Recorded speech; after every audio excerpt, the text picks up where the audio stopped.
Oh, it's horse beef here. What's going on? And today is the first video of many end of 2024 videos I will be pumping out there. I am waiting for the Colby Covington versus Joaquin Buckley card to wrap up. That way I can start pumping out the best finishes of the year, ranking the best fights, best cards. You guys know how it goes, but I feel like this particular card doesn't have any implications on my rankings of the specific fighters, so I thought that we would just get this one over with first. So let's just get into it. Do I have to explain how every tier works? Probably not. The worth of mention is just for fighters who didn't have a particularly bad year or a great year, but are worth being mentioned in this conversation. And there's only one spot for fighter of the year and only one spot for worst fighter of the year. So let's get into it, man. Jose Aldo, because he picked up two beautiful wins, dominant wins over two bantamweight prospects at his age. The man is pushing 40 at this point, allegedly is in his 40s.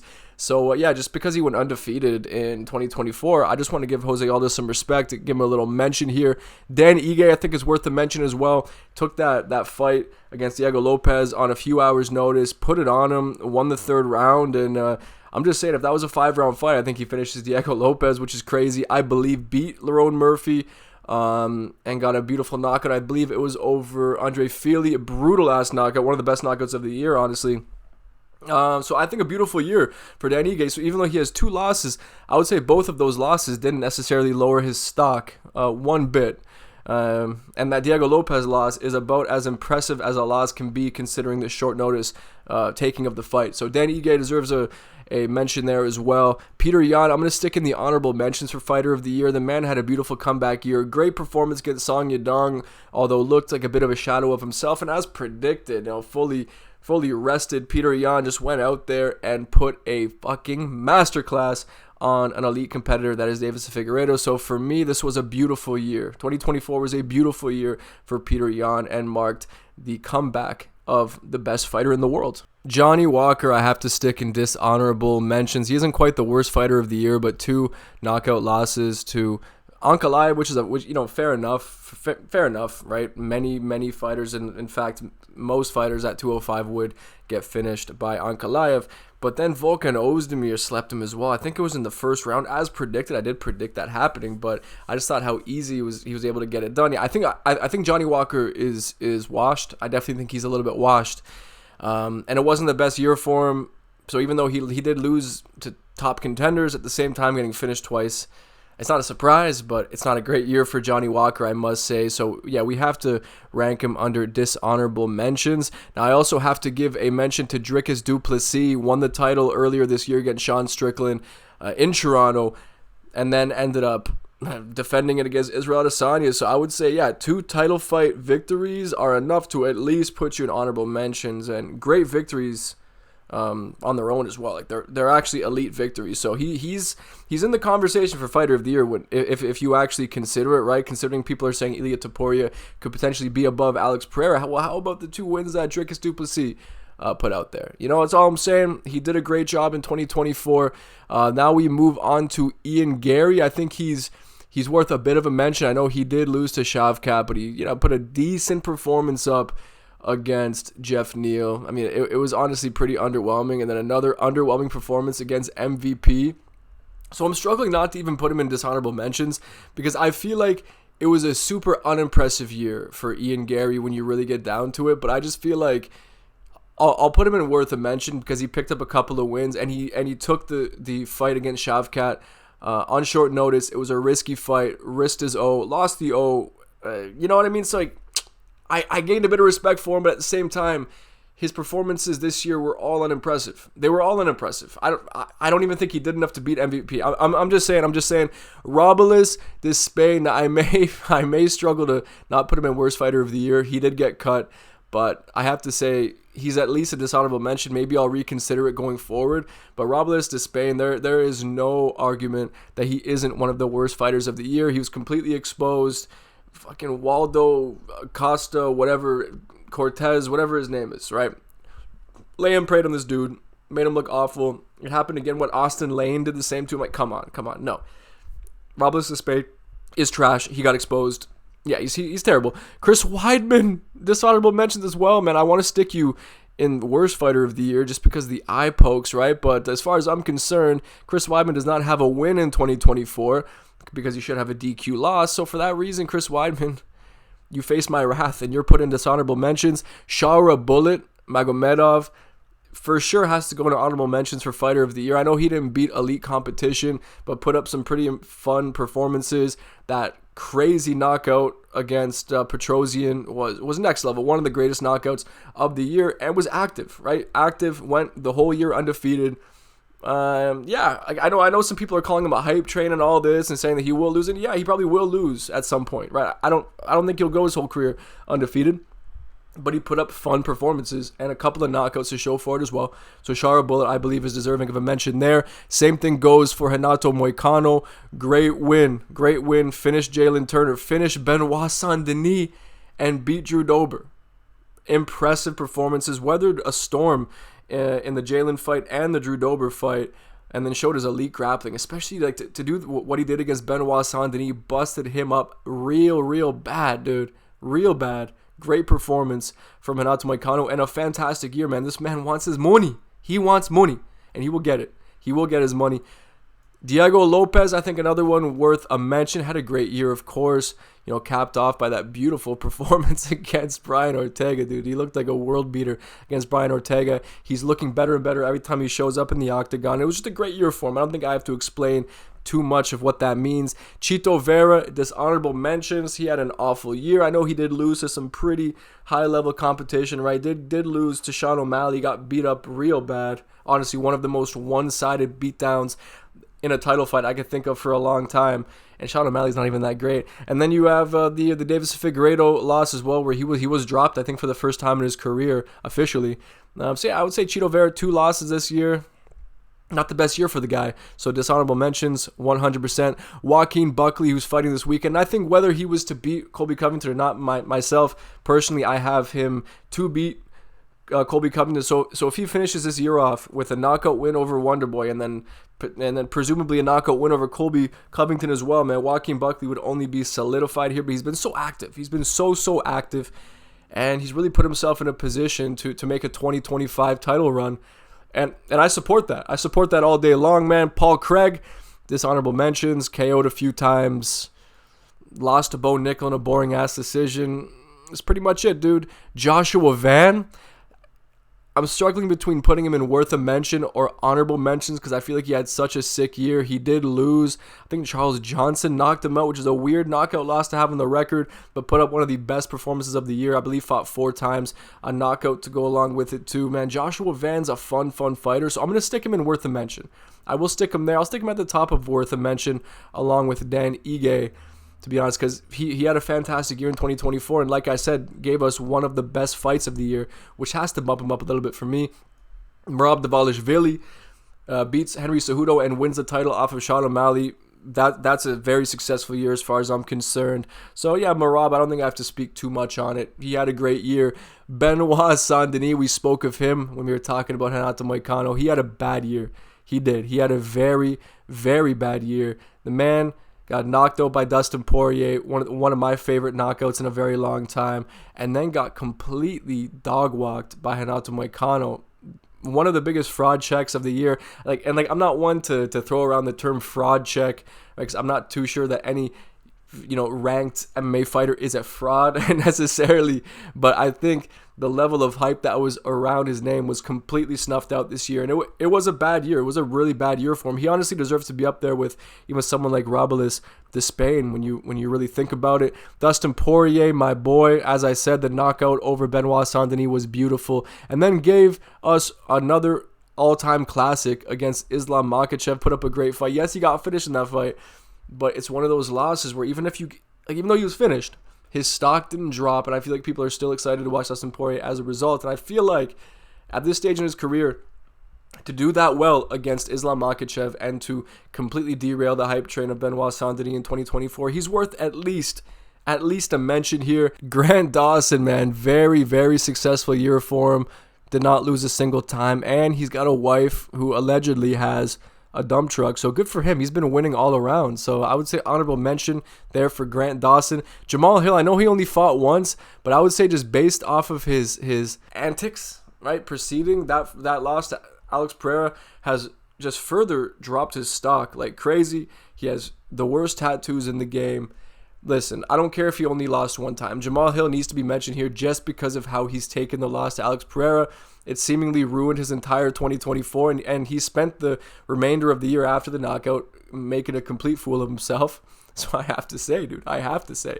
And then we have Steve Erceg. Now, this is a tough one. This is a real tough one to know where to rank him. I'm a big fan of Steve Erceg. Love watching him fight. I think he has some very elite skills. Went to war with Alexander Pantoja. Some say he was robbed. I think that's a little bit short-sighted. I do think that Pantoja won that fight justifiably. But to get knocked out by Kai Kara-France. So 2 losses this year. A nasty win to Matt Schnell. Maybe he doesn't even deserve a spot on this list at all, but I feel like he's at least worth a mention. I don't want to say dishonorable mentions because he was pretty much thrown to the wolves with Pantoja, right? You knock out Matt Schnell, then you get a title shot off the back of a knockout win over Matt Schnell.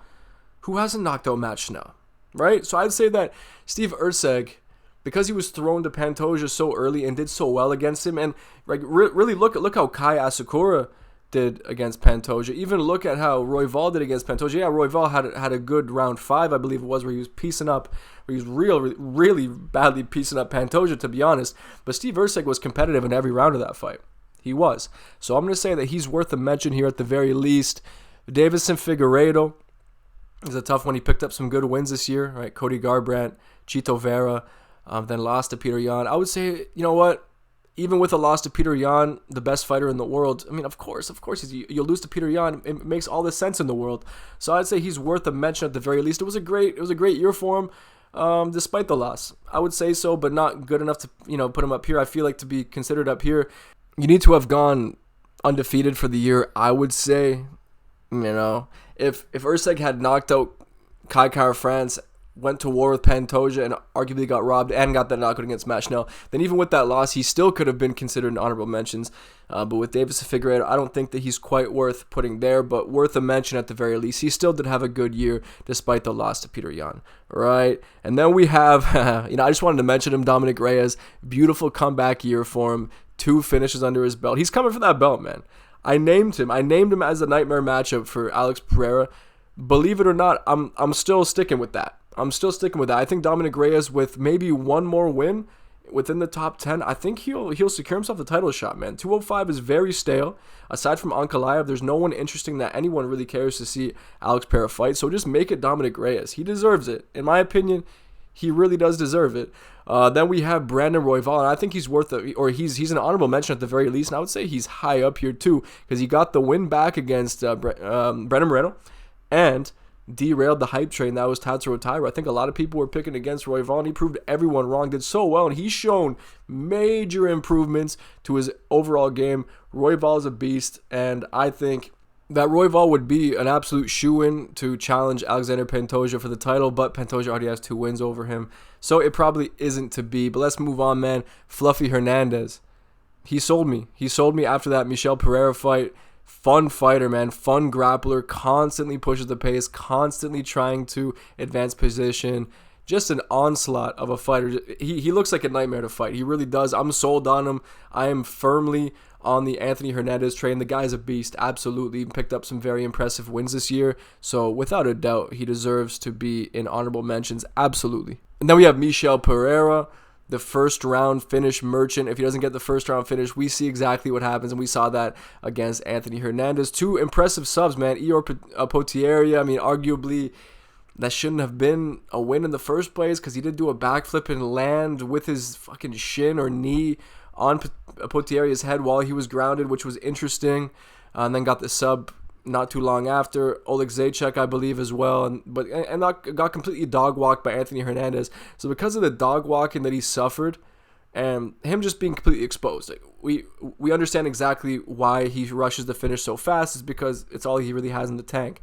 So I'm struggling not to put him in dishonorable mentions because of how easily he got dog walked by Anthony Hernandez. But he did get 2 first round subs this year. So I'll say worth a mention at the very least, but he's at the very lowest caliber of this type of placement. And then we have Israel Adesanya, who I included on this list just so I can stick him in dishonorable mentions. He started a race war and then got finished by Dricus du Plessis, which is hilarious. So in my opinion, and like the way I see it, he lost 2 fights this year, right? He lost the fight to be the King of Africa, and he lost the fight in the octagon as well. So, man, is he 0-2 this year? 2 awful losses. Man, dishonorable mentions 100%. Miktabek Oralbai, I just want to give him a mention because he picked up some pretty impressive wins, completely dominated Elvis Brenner, and then gave us arguably the best fight of the year against Mateusz Szebecki, which he lost, of course. But Oralbai, I think this is a year to remember for him. So even with the loss, same with Michel Pereira, he deserves to be mentioned in this video at the very least. Jean Silva, my personal favorite of all the fighting nerds. I love watching him, and he finished 3 guys this year. Charles Jourdain, don't remember the first one, and Drew Dober, and styled on all 3 of them. My personal favorite of the fighting nerds. I think he has so much style. He's so fucking skilled. Jean Silva is one to watch in 2025. When he gets a shot at the title, I have no doubt in my mind that he will capture it. I think he's so good, and this was a star-making year for him. He is insane. He absolutely is. Now, Paulo Costa, we have to stick him in dishonorable mentions. Lost 2 fights this year against elite competition, right? Yes, I get Robert Whittaker beat him. Sean Strickland beat him. He got to the end of those fights, absolutely. But other than the wheel kick against Robert Whittaker, he was dominated for the majority of that fight and delivered one of the worst fights of the year against Sean Strickland. Of course, it had to take place in Toronto as well. Good thing I didn't buy tickets to go see it live because it was a fucking shit fight. It was awful. Paulo Costa, like, how is he still fighting elite competition every time he steps in there? It makes no sense. He doesn't win fights. Just stop giving him top 10 opponents. I don't think he deserves it. Make him fight down. It's what he absolutely deserves at this point. And then we have John Jones, dishonorable mentions. He beat up an old Stipe Miocic and then butchered the Trump dance. So dishonorable mentions 100%. Is anyone going to argue with me there? Probably somebody. Carlos Prates, another fighting nerd who had an exceptional year. 4 knockouts in 2024. He's honestly pushing the limits of this, really. Like, when you get down to it, like, I know he hasn't knocked out super high level competition, but at the same time, 4 knockouts in 1 year while smoking cigs and drinking regularly. Carlos Prates is an absolute Chad. Bilal Muhammad, just wanted to give him a little mention here, and I'll put him exactly there, man. Worth a mention. He won the title, and I think that makes him worth a mention. Did not defend it. We were supposed to see him defend it, although we didn't get to see it. But I think he's worth a mention at the very least. Then we have Gregory Rodriguez. Honorable mentions 100%. He's actually fighting Jared Cannonier coming pretty soon, which is a massive, massive fight for him. I've been calling it for a long time. Gregory Rodriguez is an animal, and he had a fantastic comeback year after that knockout against Bruno Silva. I believe that was last year. He came back and put up 2 beautiful performances and looks like a killer. He does. He looks like a killer, and he looks about 20 years older than he actually is, which makes him look even scarier in there. And then we have Alex Pereira. Now, this is tough, but for now, I'm going to stick him at fighter of the year only because he defended his title so many times, man, within a calendar year. So active for a champion, taking fights on short notice, saving events.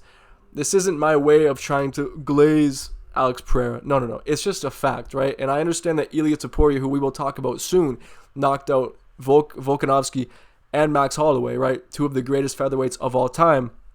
I just feel like the activity of Alex Pereira has been unprecedented. But speaking of Ilia Topuria, I'm going to stick him here for now. So we're going to stick them both up there because I feel like those are the 2 options, right? So it depends on how you weigh it up. So Pereira did have an extra win this year, right? He finished Khalil Roundtree, Yuri Prohashka, who he already finished before, and Jamal Hill, right? But Ilia Topuria, on the other hand, finished the 2 greatest fighters in featherweight history, the 2 greatest featherweights of all time, one of which had never been knocked out or even officially dropped before. So this is tough for me. So we're going to leave it like this for now and then revisit it towards the end because, yeah, for now, I really can't decide. It's tough. Tom Aspinall, I wanted to mention him here because, yes, he only picked up 1 win this year, but at the same time, he completely tarnished the reputation of John Jones simply by existing, so he is worth a mention at the very least. Nasruddin Imavov is another one worth a mention here. He had a great year, 3 wins, beat Dolidze, finished Cannonier, which was a controversial finish at the very least, an early stoppage, some might say, and I kind of do agree, but then finished off the year with a victory over Brendan Allen. It was a great fight, but 3 wins, it's hard to ignore, especially when you're fighting within the top 10, top 15 of your division, right? To pick up 3 wins in 1 year, I think is very impressive. At the very least, man. Yeah, you can't really deny that. And then we get into Magomed Ankalaev, and I think he's probably just worth a mention here.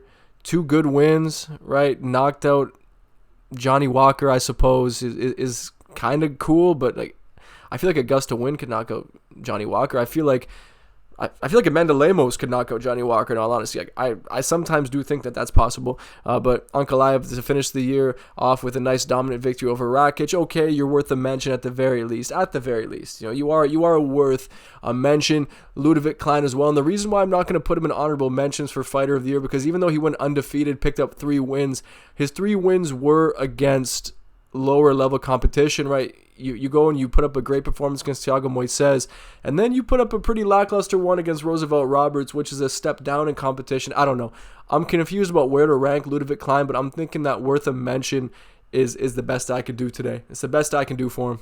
And I wanted to give a mention to Marcin Tybura as well, because even though he did get subbed by Spivak, he also subbed to Ivasa and finished Jonathan Denis. So he just loves going after these hype trains, and he is active, man. He's pushing 40. The guy's 39 years old, and he's still kicking. Even though I pick against him every single time, he always proves me wrong. So I just want to give Marcin Tybura a bit of a mention here. I think he deserves it. Oh, Leon Edwards. I just want to put him in dishonorable mentions for the same reason I put like an Israel Adesanya in there.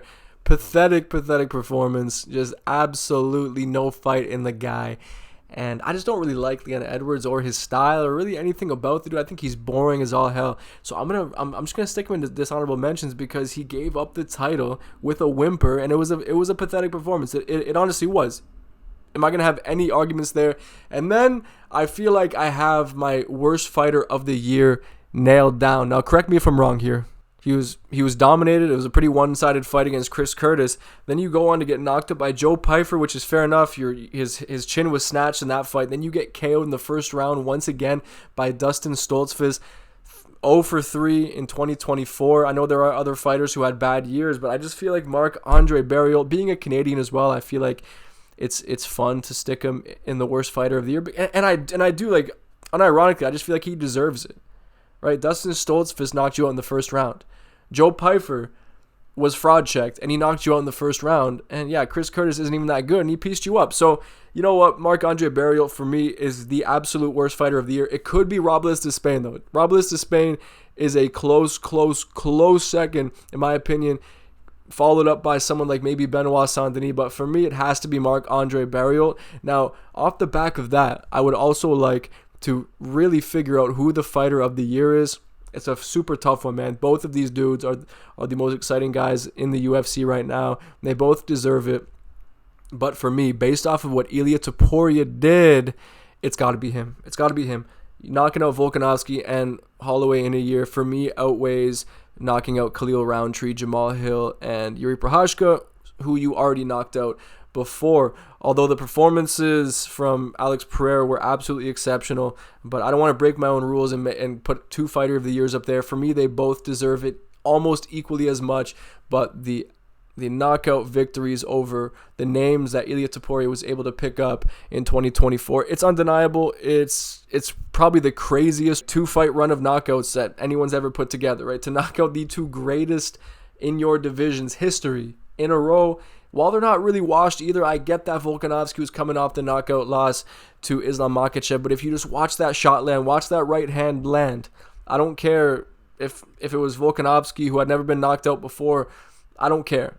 That was putting him to sleep. It absolutely was. And for Max Holloway, like, we haven't really seen his chin looked like it could ever be cracked before. Even against Justin Gaethje, everyone is saying that would be the fight where he finally gets his chin cracked. No. He looked super durable in that fight too. Ilia Topuria just hits differently.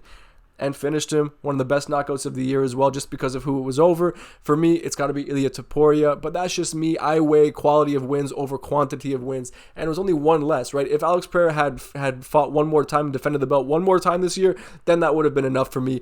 But the quality of wins of Ilia Topuria just propels him above Alex Pereira for me.